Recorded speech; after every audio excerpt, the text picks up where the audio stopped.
bonjour à toutes, bonjour à tous. Donc, je m'appelle Dylan Ruard, donc je suis doctorant en troisième année de thèse. Et donc moi, je travaille sur une bactérie que je vais vous présenter et plus particulièrement comment elle va se jouer de notre système immunitaire. Donc, je vais commencer, si ça veut bien passer.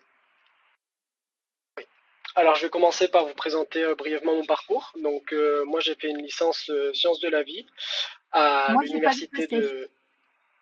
de quoi? Dylan, c'est pas passé là. C'est Ah, pas passé la diapo d'après. alors,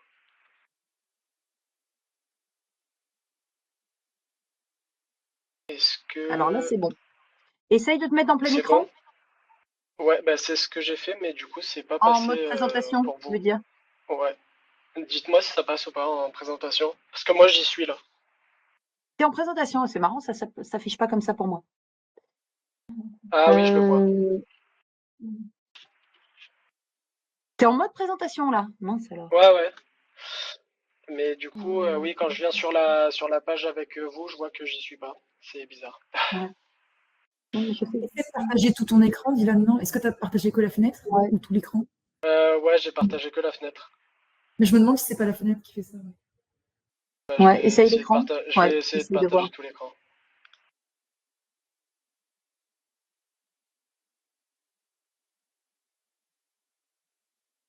C'est bon ou pas? Oui, c'est bon, ça a marché. Ah, bah nickel. Mais ouais, ouais. Euh, donc oui, donc j'ai fait une licence sciences de la vie, parcours microbiologie. Donc je m'intéressais à tout ce qui était micro-organismes qui pouvaient, par exemple, être pathogènes pour l'homme, donc parasites, virus et bactéries. Ça m'a beaucoup plu, donc j'ai continué dans un master Infection Biology. Donc c'était un master qui alliait immunologie et infectiologie. Donc pareil avec l'étude des différents micro-organismes qui pouvaient infecter les humains. Et au cours de mon stage de Master 2, que j'ai réalisé dans l'équipe dans laquelle je suis encore actuellement, j'ai voulu ensuite continuer sur une thèse, au sein de l'Institut de recherche en infectiologie de Montpellier, qui est un laboratoire du CNRS. Et donc, je travaille toujours en infectiologie et en bactériologie, parce que le modèle sur lequel je travaille est une bactérie que je vais vous présenter tout de suite. Alors, la bactérie à laquelle je m'intéresse, elle s'appelle Coxiella burnetii. C'est une bactérie intracellulaire obligatoire, donc qui n'est pas très connue. Et c'est une bactérie qui est dite furtive. Vous allez voir pourquoi. Car elle va, voilà, son but, ça va être de passer complètement inaperçue lorsqu'elle va infecter les cellules. Et c'est pourquoi je la compare souvent à un petit ninja qui va donc s'infiltrer dans nos cellules pour pouvoir s'y multiplier. Donc tout d'abord, dans la nature, elle va infecter les animaux sauvages et les animaux d'élevage. Et ces animaux infectés vont contaminer leur environnement avec des bactéries. Et le passage à l'humain se fait donc par inhalation de matériel provenant d'environnements contaminés. Donc c'est souvent les personnes qui vont être en relation avec des animaux qui vont pouvoir être infectés. Donc toutes les personnes travaillant avec du bétail, les agriculteurs, etc. Et les vétérinaires aussi également. Donc dans 60% des cas, la bactérie va rien faire. Donc notre corps va pouvoir très bien la maintenir et se défendre contre elle. Cependant, dans 40% des cas, et chez des personnes notamment présentant des comorbidités, ayant un système immunitaire un peu plus affaibli, il va pouvoir se développer une maladie qui s'appelle la fièvre Q, qui dans sa phase aiguë va pouvoir provoquer des maladies donc plutôt graves comme des pneumonies et des hépatites. Et dans 2% des cas, la maladie peut évoluer dans une phase chronique qui peut cette fois provoquer des maladies souvent mortelles comme des endocardites. Et à ce jour, donc, il n'y a aucun vaccin qui existe contre cette bactérie. Et le traitement pour prévenir cette maladie, c'est un traitement antibiotique qui va être très long et qui va être également très impactant pour le corps. Et il faut savoir que c'est une bactérie qui a un potentiel infectieux très très élevé. Donc une bactérie peut suffire à infecter un être humain. Donc c'est pourquoi elle a été classée comme pathogène avec un risque bioterroriste. Elle est classe B, donc elle est quand même très dangereuse. Et c'est pourquoi il est très important donc de l'étudier, car le manque de vaccins couplé à sa dangerosité en fait donc un candidat pour justement des épidémies. Donc la particularité de cette bactérie, c'est qu'elle va pouvoir donc manipuler tout un tas de choses dans notre corps. Et moi, je m'intéresse donc à l'inflammation, à la mise en place de l'inflammation dans des cellules humaines. Donc moi, je travaille sur des cellules humaines directement en laboratoire que je cultive. Et donc l'inflammation, je pense que ça vous parle à peu près à tous. Et lorsque on va être infecté par un virus, bactéries, on va avoir de la fièvre. Si on se coupe, c'est là où il va y avoir des rougeurs, des douleurs. Donc ça, c'est quoi? C'est parce qu'il y a beaucoup de cellules qui vont venir sur le lieu de l'infection pour pouvoir justement combattre l'infection lorsqu'il y a un pathogène, donc comme dans notre cas une bactérie. Et donc, comment se met en place l'inflammation? Moi, c'est ce sur quoi je travaille. Et elle se met en place grâce à quelque chose qu'on appelle l'inflammasome. Donc, qu'est-ce que c'est? Là, vous imaginez que je vous présente donc l'intérieur d'une cellule humaine, typiquement. Et donc, l'inflammasome, ça va être un complexe formé par plusieurs protéines. Donc, il y a les protéines dites capteurs. Donc, c'est des protéines, comme leur nom l'indique, qui vont capter tout ce qui se passe un peu dans la cellule et notamment capter les signaux de danger. Donc, par exemple, typiquement, une bactérie qui va rentrer dans nos cellules, ça va être capté par cette protéine et ça va initier la mise en place de ce complexe.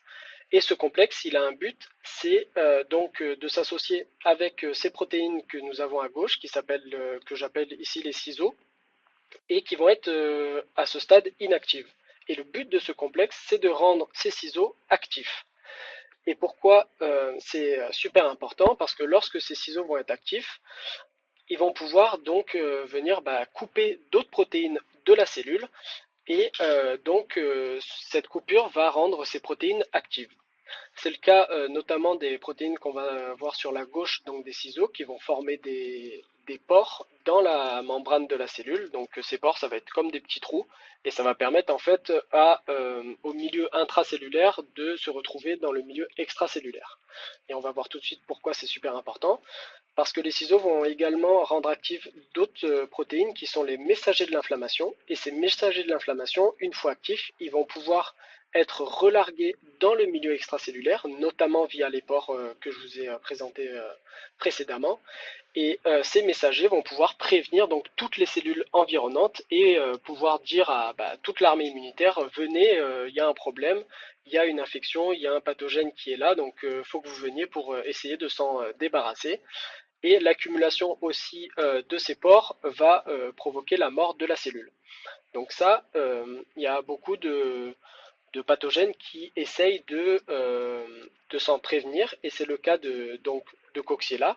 Et moi, j'ai voulu savoir si Coxiella était capable de réduire l'inflammation en impactant directement l'inflammasome. Et donc notre petit ninja, lorsqu'il va se retrouver dans nos cellules, lui, son but, ça va être de faire en sorte que la cellule ne meure pas et qu'elle ne prévienne pas les cellules environnantes. Et pour ça, elle a donc une arme secrète qui est une sorte d'aiguille qui va lui permettre de sécréter donc des protéines bactériennes dans le milieu de la cellule, donc dans le milieu intracellulaire. Et ses propres protéines bactériennes vont pouvoir modifier tout un tas de choses dans la cellule. Et donc moi, je voulais voir s'il n'y avait pas une de ces protéines bactériennes qui était capable de impacter directement la mise en place de ce complexe qu'est l'inflammasome et donc réduire l'inflammation. Et donc moi, je m'intéresse à une protéine bactérienne qui s'appelle IKB. Et cette protéine IKB, pourquoi je m'y intéresse? Parce que l'équipe dans laquelle je travaille avait remarqué qu'elle avait donc une forme qui était semblable à celle des protéines capteurs de nos cellules. Et ça, c'est très particulier et c'est pas très connu dans le monde des effecteurs bactériens, donc des protéines bactériennes. Et ça veut dire que lorsque deux protéines ont la même forme, c'est possible qu'elles puissent interagir. Et vu que c'est un complexe l'inflammasome, qui a besoin donc de ces interactions pour être actif, on s'est demandé si IKB ne pouvait pas perturber ça donc en interagissant avec ces protéines capteurs.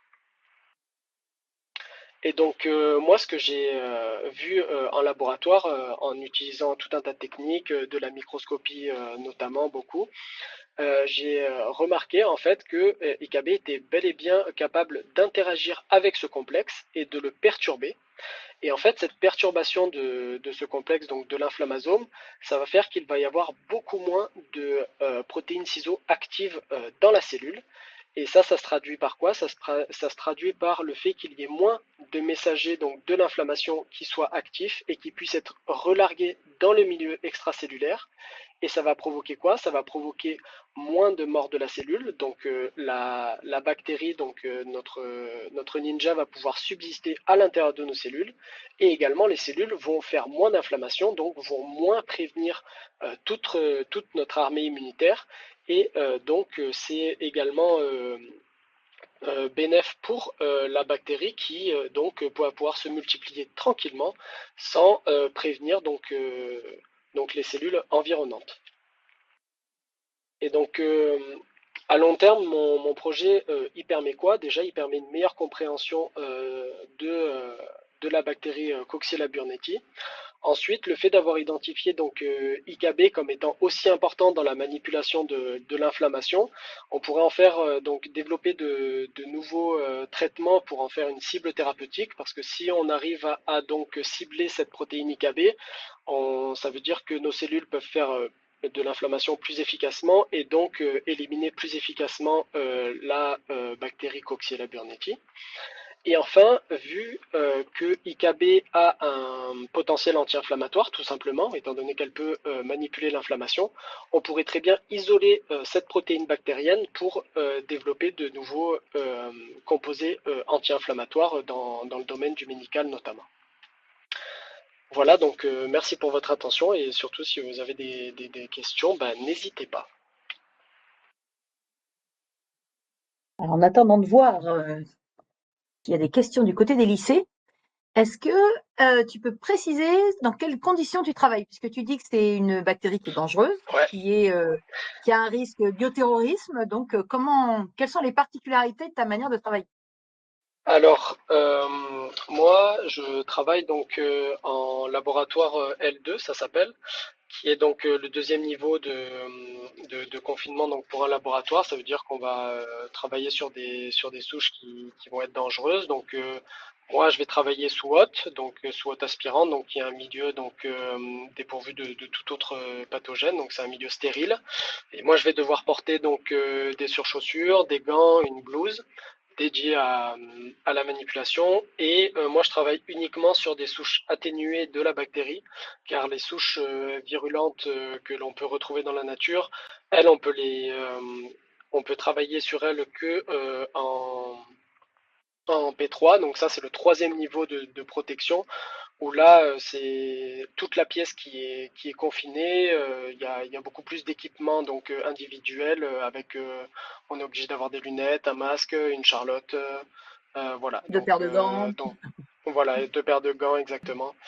Donc c'est particulier comme lieu de travail, mais voilà, donc faut faire attention. On travaille sur des choses qui sont assez dangereuses, mais voilà, c'est très intéressant aussi de pouvoir travailler sur ce type de pathogène. Est-ce qu'il y a des questions côté lycée? On a pris un petit peu de retard, mais on peut prendre une question s'il y a des questions côté lycée.